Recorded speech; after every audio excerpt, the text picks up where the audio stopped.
नमस्कार दोस्तों, राधे राधे, जय श्री कृष्णा। आप सभी का दिन शुभ और मंगलमय हो। दोस्तों आइए सुनते हैं आषाढ़ मास महात्म्य का 28वां अध्याय। दोस्तों इसके पहले अध्याय को सुनने के लिए आप सभी का बहुत बहुत धन्यवाद।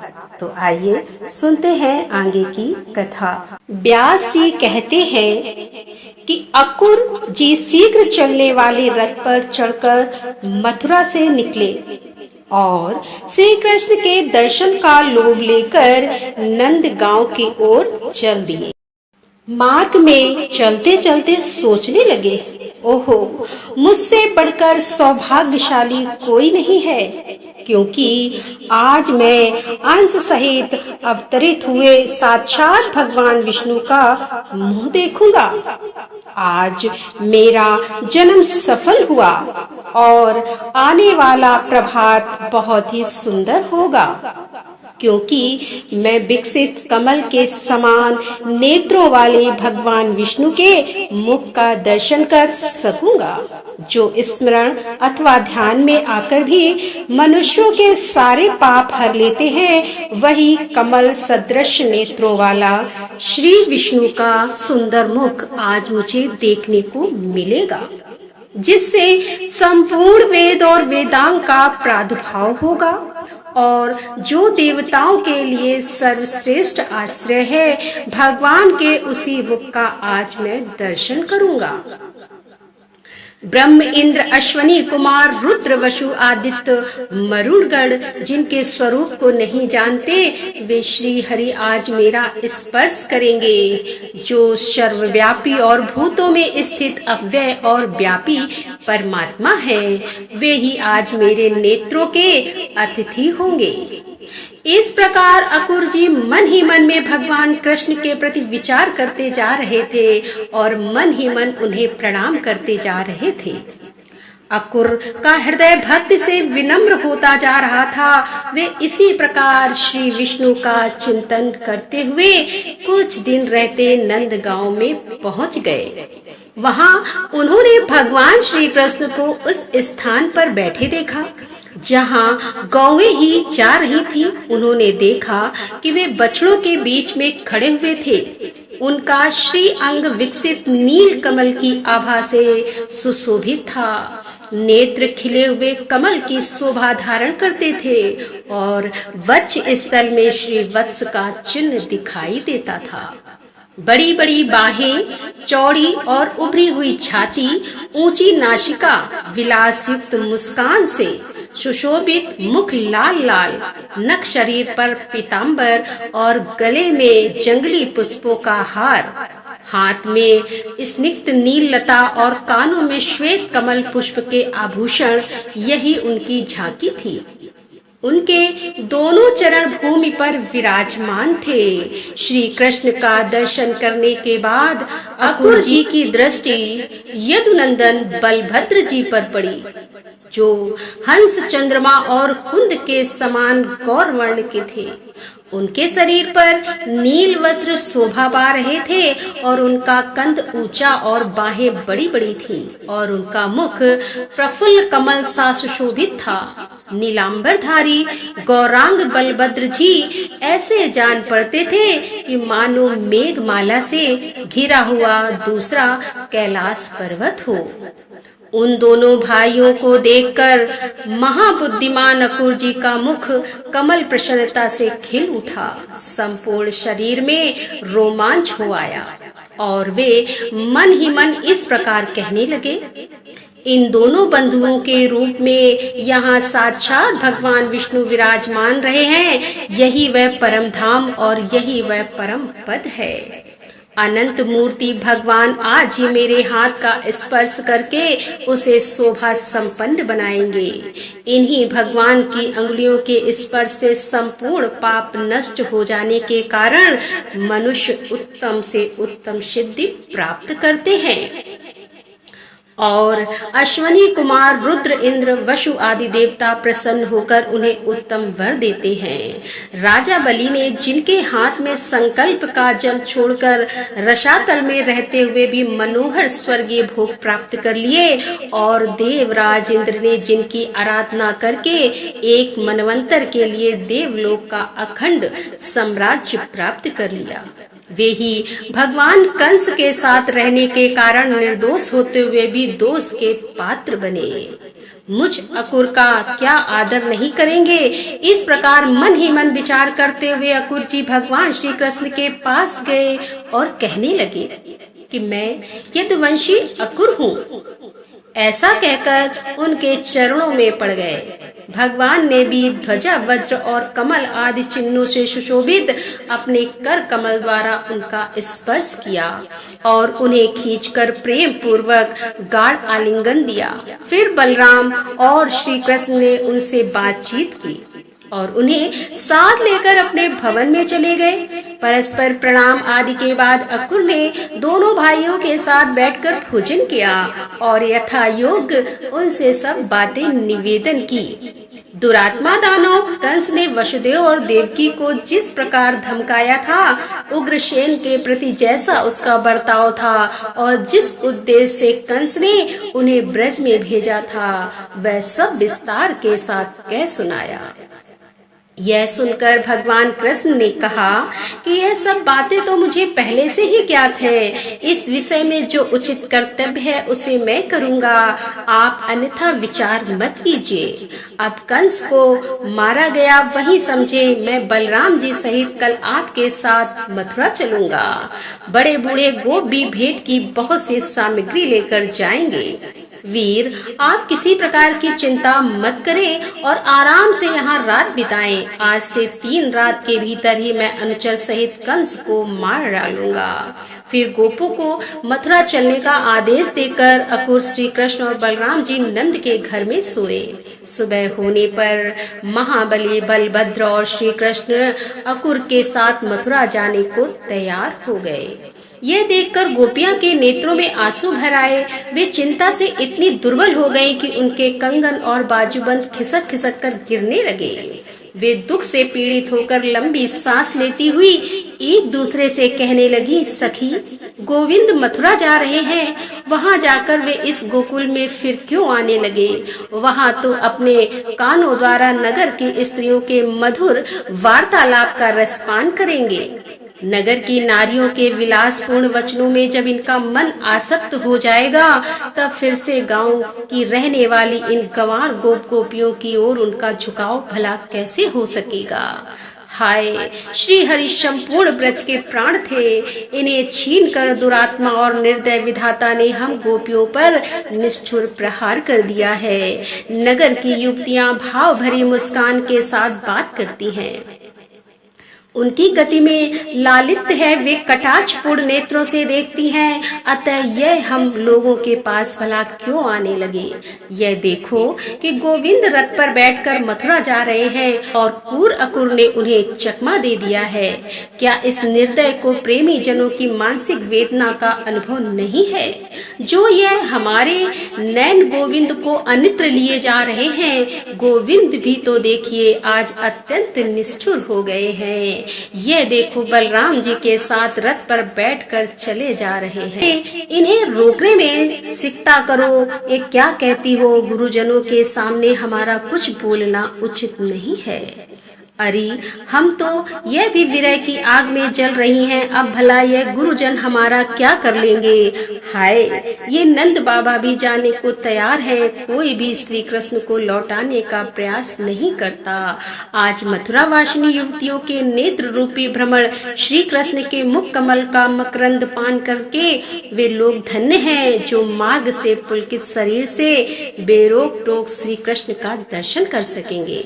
आज गोविंद का दर्शन पाकर मथुरा की नगरिया के नेत्रों में महान आनंद छा जाएगा। आज उन भाग्यशाली युवतियों ने कौन सा शुभ ऐसा स्वप्न देखा है जो वे अपने विशाल और कमनीय नेत्रों से श्री कृष्ण के रूप को देखेंगी। विधाता को किंचित मात्र भी दया नहीं है, उनसे हम गोपियों को बहुत बड़ी निधि का दर्शन कराकर हमारी आंखें ही निकाल ली। गोपियां इस प्रकार श्री कृष्ण के जाने पर विलाप कर रही हैं और दुखी हो रही हैं। कहती हैं कि हमारे प्रति श्री कृष्ण का अनुराग जज शिथिल होता जाता है, त्यों त्यों हमारे हाथों के कंगन भी शीघ्रता पूर्वक ढीले होते जा रहे हैं। गोपियां कमजोर होती जा रही हैं और कहती हैं कि अकुर का हृदय बहुत ही क्रूर है, वह घोड़ों को जल्दी जल्दी हाँक के हम जैसी आर्त स्त्रियों पर उसे छोड़ भला किसी को दया नहीं आएगी।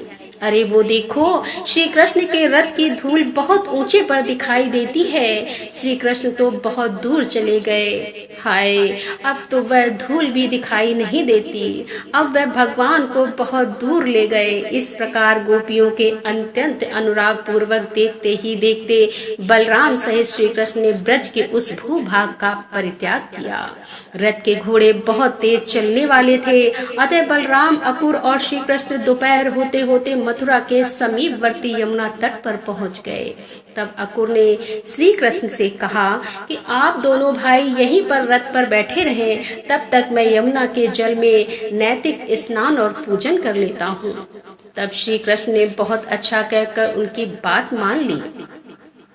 परम बुद्धिमान अकुर ने यमुना के जल में प्रवेश करके स्नान और आचमन किया। फिर वे परम ब्रह्म का चिंतन करने लगे। उन्हें जल के भीतर सहस्त्र फलों से युक्त बलभद्र जी दिखाई दिए। उनका शरीर कुंद के समान और नेत्र कमल पत्र के समान विशाल थे। वाष्पी तथा डिम्ब आदि बड़े बड़े नाग उन्हें घेरे हुए स्तुति कर रहे थे। गले में सुगंधित वनमाला उनकी शोभा बढ़ा रही थी। वे 2 नील वस्त्र और सुंदर कर्णभूषण धारण किए। वे बड़े ही मनोहर और कुंडली मारे जल के भीतर विराजमान थे। उनकी गोद में भगवान श्री कृष्ण दृष्टि गोचर हुए, जो सजल मेघ के समान श्याम किंचित लालिया मुक्त विशाल नेत्रों वाले, चतुर्भुज सुंदर और चक्र आदि आयु से विभूषित थे। उन्होंने 2 पीताम्बर धारण कर रखे थे। विचित्र विचित्र हार उनकी शोभा बढ़ाते थे। इंद्रधनुष और विद्युत माला से विभिन्न मेघ की भांति उनकी विचित्र शोभा हो रही थी। बलराम और श्री कृष्ण को वहां पहचान कर अकुर बड़े आश्चर्य में पड़ गए। वे सोचने लगे कि दोनों भाई इतनी शीघ्रता पूर्वक यहाँ कैसे आ गए। अकुर ने कुछ बोलना चाहा, किंतु श्री कृष्ण ने उनकी वाणी को स्तंभित कर दिया। तब वे जल से निकलकर रथ के पास आए, किंतु वहां बलराम और श्री कृष्ण के पहले ही भांति बैठे हुए दिखाई दिए। तब उन्होंने पुनः जल में डुबकी लगाई तो भीतर वही दृश्य दिखाई दिया। गंधर्व मुनि, सिद्ध तथा बड़े बड़े नाग श्री कृष्ण और बलराम की स्तुति कर रहे थे।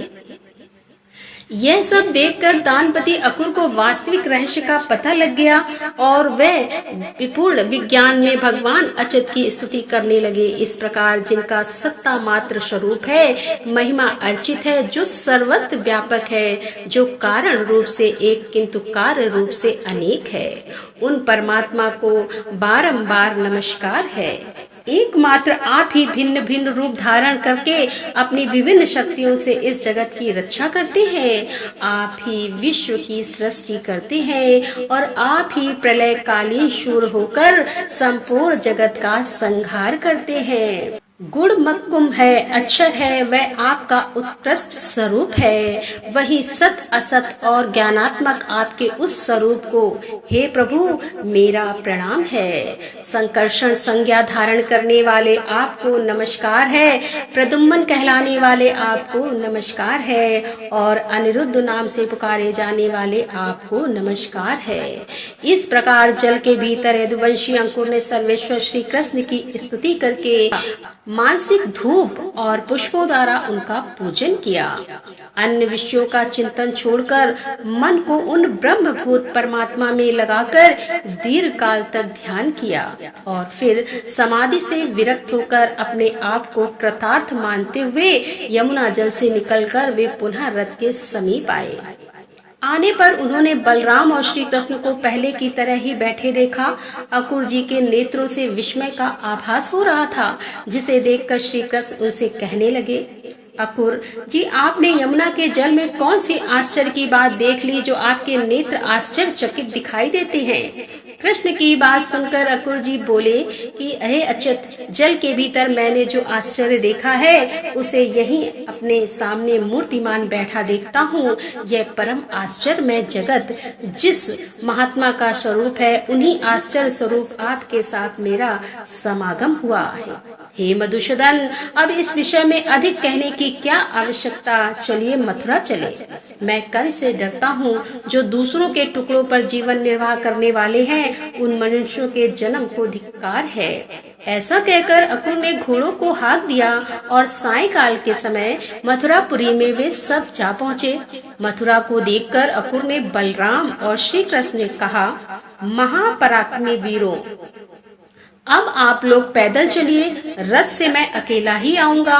मथुरा में पहुंचकर आप दोनों वासुदेव जी के घर मत जाइए, क्योंकि आपके ही कारण वह बेचारा बूढ़ा कंस के द्वारा सदा अपमानित होता है। ऐसा कहकर अकुर मथुरापुरी में चले गए। बलराम और श्री कृष्ण भी पुरी में पहुंचकर राजमार्ग पर आ गए। उस समय नगर के सभी स्त्री पुरुष आनंदपूर्ण नेत्रों से उन्हें निहार रहे थे। वे दोनों वीर तरुण हाथियों की भांति लीला पूर्वक चल रहे थे। घूमते घूमते उन दोनों भाइयों ने कपड़ा रंगने वाला एक रजक को देखा और उसने अपने शरीर के अनुरूप सुंदर वस्त्र मांगे। वह राजा कंस का रजक था। राजा की कृपा पाकर उसका अहंकार बहुत बढ़ गया था। उसने बलराम और श्री कृष्ण के प्रति ललकार कर अनेक आक्षेप युक्त कटु वचन कहे। उस दुरात्मा रजक का बर्ताव देखकर श्री कृष्ण कुपित हो उठे। उन्होंने थप्पड़ से मारकर उस रजक का मस्तक पृथ्वी पर गिरा दिया। उसे मारकर बलराम और कृष्ण ने उसके सारे वस्त्र छीन लिए और अपनी रुचि के अनुसार पीले और नीले वस्त्र धारण करके वे बड़ी प्रसन्नता के साथ माली के घर गए। उन्हें देखते ही माली के नेत्र आनंद से खिल उठे। वे अत्यंत विस्मित होकर मन ही मन सोचने लगा कि यह दोनों किसके पुत्र हैं और कहां से आए हैं। एक के अंग पर पीताम्बर शोभा पाता है और दूसरे के शरीर पर नीलांबर। दोनों ही अत्यंत मनोहर दिखाई देते हैं और उन्हें देखकर माली ने समझा शायद दो देवता इस भूतल पर उतरे हैं। उन दोनों भाइयों के मुख पर कमल फलित दिखाई देते थे। माली ने दोनों हाथ पृथ्वी पर फैलाकर सिर से पृथ्वी का स्पर्श करते हुए साष्टांग प्रणाम किया और कहा, नाथ, आप दोनों बड़ी कृपा करके मेरे घर पधारे हैं। मैं तो धन्य हो गया। अब मैं पुष्पों से आप दोनों की पूजा करूंगा। ऐसा कहकर उसने रुचि के अनुसार फूल भेंट किए। यह सुंदर है, ये मनोहर है, ऐसा कहते हुए उसने उनके मन में फूलों के प्रति आकर्षण पैदा किया और जो जो उन्हें पसंद आया वह सब दिया। प्राह सभी फूल मनोहर, निर्मल और सुगंधित थे। श्री कृष्ण ने भी प्रसन्नता होकर माली को वर दिया, भद्र, मेरे अधीन रहने वाले लक्ष्मी तेरे कभी त्याग नहीं करेगी। सौम्य, तेरे बल और धन की कभी हानि नहीं होगी। जब तक यह पृथ्वी और सूर्य रहेंगे तब तक तेरे पुत्र पौत्र आदि वंश परंपरा कायम रहेगी। तब बहुत से भोग भोग कर अंत में मेरी कृपा से मुझे स्मरण करते हुए दिव्य लोक प्राप्त करेगा। भद्र, तेरा मन हर समय धर्म में लगा रहेगा। ऐसा कहकर बलराम सहित श्री कृष्ण माली द्वारा पूजित होकर उसके घर से चले आए। व्यास जी कहते हैं कि फिर श्री कृष्ण ने राजमार्ग पर एक कुब्जा स्त्री को आंगराग से भरा हुआ पात्र लिए आ रही थी। उसे देखकर श्री कृष्ण ने पूछा कि हे कमल लोचने, तू यह अंगरा किसके पास लिए जाती है? सच सच बता। उनकी बात सुनकर वह श्री हरि के प्रति अनुरक्त हो गई और बोली, प्रिय, क्या आप नहीं जानते, कंस ने मुझे अंग राग लगाने का कार्य सौंप रखा है। मैं अनेक वक्रा के नाम से विख्यात हूँ। मेरे सिवा दूसरे किसी का घिसा हुआ चंदन कंस को पसंद नहीं आता। श्री कृष्ण बोले कि हे सुमुखी, ये सुंदर सुगंध युक्त अनुलेखन तो राजा के ही योग्य है। हमारे शरीर के योग्य भी कोई अनुलेपन हो तो? यह सुनकर कुब्जा ने बड़े आदर पूर्वक कहा, लीजिए ना। फिर उन दोनों को उनके शरीर के अनुरूप चंदन आदि अनुलेख प्रदान किया। कुब्जा ने ही उनके कपोल आदि अंगों में पत्र रचना पूर्वक अंगराग लगाया। इससे वे दोनों पुरुष रत्न इंद्रधनुष के समान शोभा पाने वाले श्वेत श्याम मेघों के समान सुशोभित हुए। फिर उल्लापन विधि अर्थात कुब्ज दो दूर करने की क्रिया के जानने वाले श्री कृष्ण ने उसकी थोड़ी में अपने हाथ की 2 उंगलियों लगा दी और उसे उचकाकर ऊपर की ओर खींचा। साथ ही उसके पैर अपने दोनों पैर से दबा लिए। इस प्रकार केशव ने उसके शरीर को सीधा कर दिया। कुब्जा का अर्थ है कुबड़िया में श्रेष्ठ परम सुंदरी बन गई और प्रेम से शिथिल वाणी में बोली, प्यारे आप मेरे घर में पधारिए। अच्छा, फिर तुम्हारे घर भी जरूर आऊंगा। ऐसा कहकर श्री कृष्ण ने कुब्जा को विदा किया और बलराम जी के मुंह की ओर देखकर वे जोर से हंसने लगे। फिर पत्र रचना पूर्वक अनुराग लगाए हुए पीताम्बर तथा नीलांबर धारण किए हुए विचित्र पुष्पों के हार से सुशोभित वे दोनों भाई धनुषशाला में गए। वहां जाकर उन्होंने रक्षकों से धनुष के विषय में पूछा। उसे बलपूर्वक चढ़ाते ही वह धनुष टूट गया। उससे बड़े जोर का शब्द हुआ जिससे सारी मथुरा पूरी गूंज उठी। धनुष टूटने पर रक्षकों ने उस पर आक्रमण कर दिया। तब वे रक्षक सेना का संहार करके धनुषशाला से बाहर निकले। कंस को अकुर के लौटने का हाल मालूम हो चुका था। फिर धनुष टूटने का शब्द सुनकर उसने चाणूर और मुख से कहा, दोनों गोपुत्र यहाँ आए हैं, उन्हें मेरे सामने मल्ल युद्ध करके तुम दोनों अवश्य मार डालना, क्योंकि वे दोनों मेरे प्राण लेने वाले हैं। यदि युद्ध में तुमने उन दोनों को मारकर मुझे संतुष्ट किया तो मैं तुम्हारी जो जो इच्छा होगी वह सब पूर्ण करूंगा। वे दोनों मेरे शत्रु हैं, अतः न्याय से अथवा अन्याय से उनको अवश्य मार डालो। उनके मारे जाने पर इस राज्य पर मेरा और तुम्हारा समान अधिकार होगा। इस प्रकार उन दोनों मल्लों को आदेश देकर कंस ने हाथी वाला और उच्च स्वर से कहा, महावत तो कवलिया पीड़ हाथी को मतवाला करके रंगभूमि के द्वार पर खड़ा रखना। जब दोनों गोपुत्र मल्ल युद्ध के लिए आए तब उन्हें द्वार पर ही मरवा डालना। महावत को यह आज्ञा देकर कंस ने देखा कि रंगभूमि में सब ओर योग मंच लग गए। तब वह सूर्योदय होने की प्रतीक्षा करने लगा। उसकी मृत्यु समीप आ गई थी। सुबह होने पर सब मंचों पर नागरिक गण व विचारों मंच केवल राजाओं के लिए बिछे हुए थे। वहाँ भिन्न भिन्न स्थानों के राजा अपने सेवकों सहित आ बैठे। जो लोग मल्लों की जोड़ का चुनाव करने वाले थे उन्हें कंस ने रंगभूमि के बीच में अपने पास ही बिठाया। वह स्वयं भी बहुत ऊंचे मंच पर विराजमान था। निवास की स्त्रियों के लिए अलग मंच लगे हुए थे और नगर की स्त्रियों के लिए अलग लगे हुए थे। नंद आदि गोप दूसरे दूसरे मंचों पर विराजमान थे। अकुर और वसुदेव मंचों के किनारे खड़े थे और बेचारी देवकी, वह तो नगर की स्त्रियों के बीच में खड़ी थी। वह सोचती कि अंत काल में भी तो एक बार अपने पुत्र का मुंह देख लूं। उसी समय रंगभूमि में तुरही आदि बाजे बज उठे। चाणूर उछलने और मुश्किल लाल ठोकने लगा। लोगों में हाहाकार मच गया। बलराम और श्री कृष्ण रंगभूमि के द्वार पर आए और महावत से प्रेरित कवलिया पीड़ नामक हाथी को मारकर भीतर घुस गए।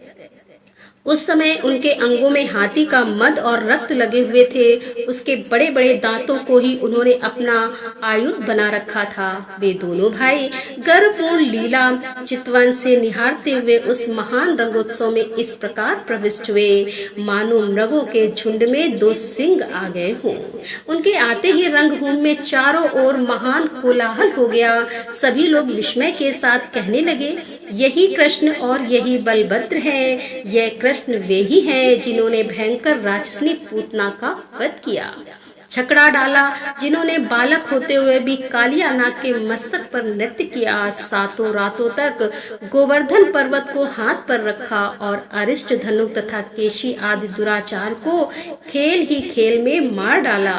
वे ही यह श्री कृष्ण दिखाई देते हैं और यह जो दूसरे महाबाहु युवतियों के मन और नैनों को आनंद देते हुए लीला पूर्वक आगे जा रहे हैं, वे ही श्री कृष्ण के बड़े भाई बलभद्र हैं। पौराणिक पौराणिक रहस्य को जानने व विद्वान पुरुष इन्हीं गोपाल के विषय में इस प्रकार कहते हैं कि यह शोक सागर में डूबे हुए यदुवंश का उद्धार करेंगे।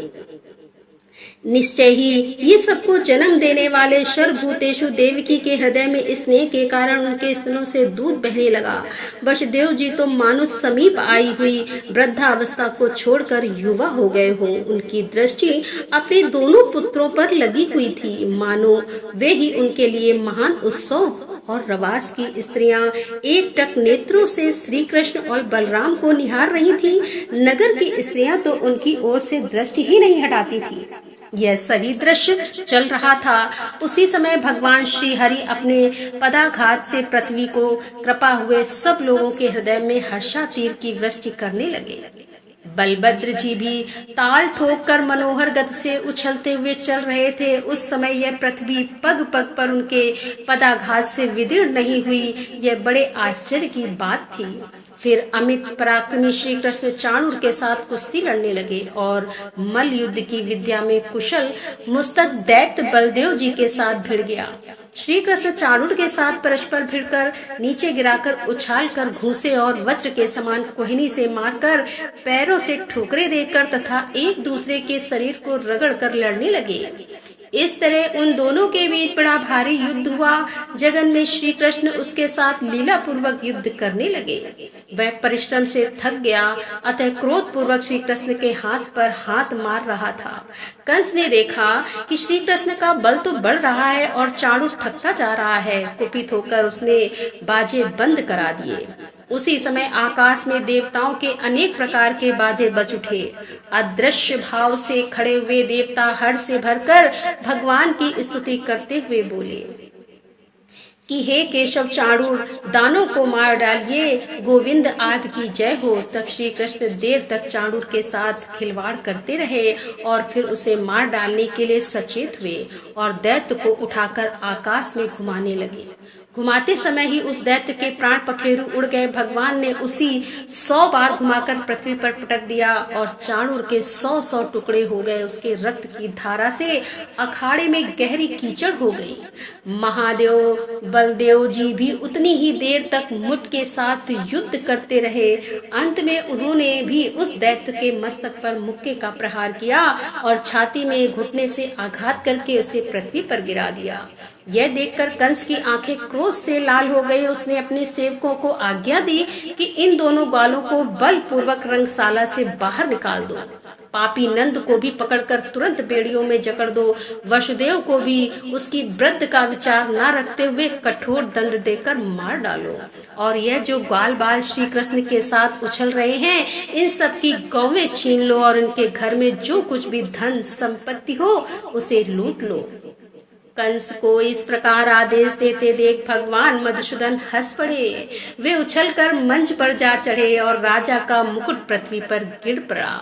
श्री कृष्ण ने उसके केस पकड़ लिए और पृथ्वी पर गिराकर स्वयं भी उसी पर कूद पड़े। वे संपूर्ण जगत का भार लेकर उसके ऊपर कूदे थे, इसीलिए उसके प्राण निकल गए। उग्रसेन कुमार राजा कंस संसार से चल बसा। मरने पर श्री कृष्ण ने उसके मस्तक के बाल पकड़कर उसके शरीर को रंग भूमि में घसीटा।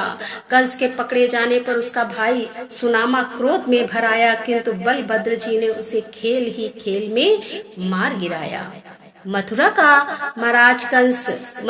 महाराज कंस श्री कृष्ण के हाथ से अवहेलना पूर्वक मारा गया। यह देखकर रंग भूमि में आए हुए सभी लोग हाहाकार करने लगे। फिर श्री कृष्ण ने शीघ्र जाकर वसुदेव और देवकी के चरण पकड़ लिए। बलदेव जी ने भी उनका साथ दिया और वसुदेव और देवकी ने श्री कृष्ण को उठाया और जन्म काल में उन्होंने जो बातें कही थी उन्हें याद करके स्वयं ही प्रणाम करने लगे। वासुदेव जी बोले कि हे देव देवेश्वर, आप मुझ पर प्रसन्न होइए। प्रभु, आप देवताओं में सर्वश्रेष्ठ हैं। केशव, हम दोनों पर कृपा करके ही हम दोनों का आपने उद्धार किया है। हमारी आराधना से भगवान ने जो दुराचारी दैत्य का वध करने के लिए हमारे घर में अवतार लिया, इससे हमारा कुल पवित्र हो गया है। सर्वात्मक भूतों का अंत है, आप में ही सबका लय होता है। आप समस्त प्राणियों के भीतर विराजमान है। आप से ही भूत भूत और भविष्य की प्रवृत्ति हुई है। आपके प्रति परमात्मा भाव को हटाकर जो मेरा और देवकी का मन पुत्र स्नेह के कारण आपकी ओर जाता है, यह हमारे लिए अत्यंत विडंबना है। कहाँ तो यह आप संपूर्ण भूतों के कर्ता अनादि और अनंत परमेश्वर, और कहाँ हमारी इस मानसी जीवा का आपको पुत्र कहकर पुकारना, जिनके भीतर समस्त चराचर जगत प्रतिष्ठित है। वे किसी मनुष्य से भला कैसे उत्पन्न हो सकते हैं? किसी नारी के गर्भ के शयन कैसे कर सकते हैं? हे जगन्नाथ, जिसने यह संपूर्ण संसार उत्पन्न हुआ है, वे आप माया के सिवा किसी युक्त से मेरे पुत्र हो सकते हैं? परमेश्वर, आप प्रसन्न होइए, इस विश्व की रक्षा कीजिए। आप मेरे पुत्र नहीं हैं। ईश ब्रह्मा से लेकर वृक्ष पर्यंत संपूर्ण जगत आपसे ही उत्पन्न हुआ है। परमात्मा, आप हमारे मन में मोहक भला क्यों उत्पन्न करते हैं? मेरी दृष्टि इस समय माया से मोहित हो रही थी। आप मेरे पुत्र हैं, यह समझकर मैंने कंस से अत्यंत भय किया था और शत्रु के भय से व्याकुल होकर आपको गोकुल ले गया था। गोविंद, वहाँ रहकर आप मेरे सौभाग्य से इतने बड़े हुए हैं। रुद्र मरुद गण अश्वनी कुमार और इंद्र के द्वारा भी जो कार्य सिद्ध नहीं हो सकते, वे भी आपके द्वारा सिद्ध होते हुए देखे गए हैं। हे ईश, आप साक्षात श्री विष्णु हैं, जगत का कल्याण करने के लिए इस भूतल पर अवतरित हुए हैं। अब हमारा सारा मोह दूर हो गया। व्यास जी कहते हैं कि भगवान के अलौकिक कर्म को देखकर वसुदेव और देवकी को उनके भगवत भाव का ज्ञान हो गया। यह देखकर भगवान श्री हरि ने यदुवंशियों को मोहने के लिए वैष्णवी माया फैलाई और कहा, हे माता श्री और पिताश्री, मैं और बलराम भैया बहुत दिनों से आपके दर्शन के लिए, आपका दर्शन हमें प्राप्त हुआ है।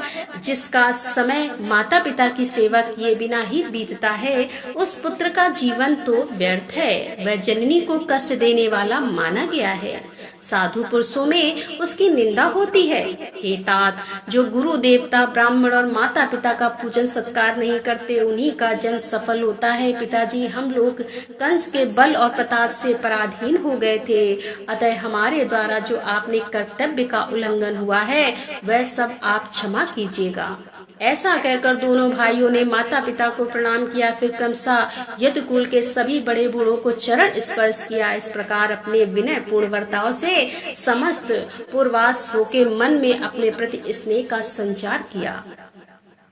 कंस के मारे जाने पर उसकी पत्नियां और माताएं शोक और दुख में डूब गई थी और उसको सब ओर से घेर अनेक प्रकार से विलाप करने लगी। उन्हें घबराई हुई और दुखी देख श्री कृष्ण ने स्वयं भी नेत्रों से आंसू बहाते हुए उन सभी को सांत्वना दी। उग्रसेन को कैद से छुड़वाया और अपने राजपद पर अभिषिक्त कर दिया। राज्य के आसन पर बैठने के बाद उग्रसेन ने अपने पुत्र के तथा अन्य मरे हुए व्यक्तियों की पत्नी कार्य के लिए मृतकों को अर्थदैहिक क्रिया करने के बाद जब उग्रसेन पुनः सिंहासन पर बैठे, तब श्री कृष्ण ने उनसे कहा कि महाराज, जो भी आवश्यक कार्य हो उसके लिए मुझे निसंकोच होकर आज्ञा दीजिए। जब तक मैं आपकी सेवा में उपस्थित हूँ, तब तक आप देवताओं को भी आज्ञा दे सकते हैं। फिर इस पृथ्वी के राजाओं की तो बात ही क्या है। उग्रसेन से ऐसा कहकर श्री कृष्ण वायु देवता से बोले, वायु, तुम इंद्र के पास जाओ और उनसे मेरा यह संदेश कहो कि इंद्र, तुम अभिमान छोड़कर महाराज उग्रसेन को सुधर्मा सभा दे दो। श्री कृष्ण कहते हैं, यह राजा के योग उत्तम रत्न है, अतः सुधर्मा सभा में यदुवंशियों का बैठना सर्वथा उचित है। भगवान के ऐसा कहने पर वायुदेव ने सचिपति इंद्र से सब कुछ कहा। इंद्र ने वायु को सुधर्मा सभा दे दी। वह दिव्य सभा सभी यत्न से संपन्न थी। गोविंद की भुजाओं की छत्र छाया में रहने वाले यादव वायु द्वारा लाई गई उस सभा का उपभोग करने लगे।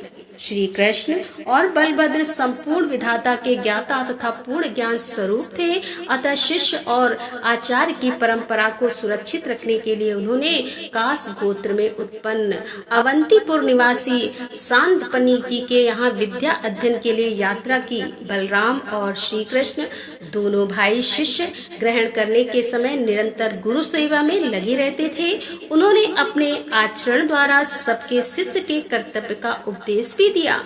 64 दिनों में ही रहस्य और संग्रह अस्त्रों के उपसंहार सहित धनुर्वेद का उन्हें पूर्ण ज्ञान हो गया। राधे राधे, जय श्री कृष्णा। आज के अध्याय में बस इतना ही।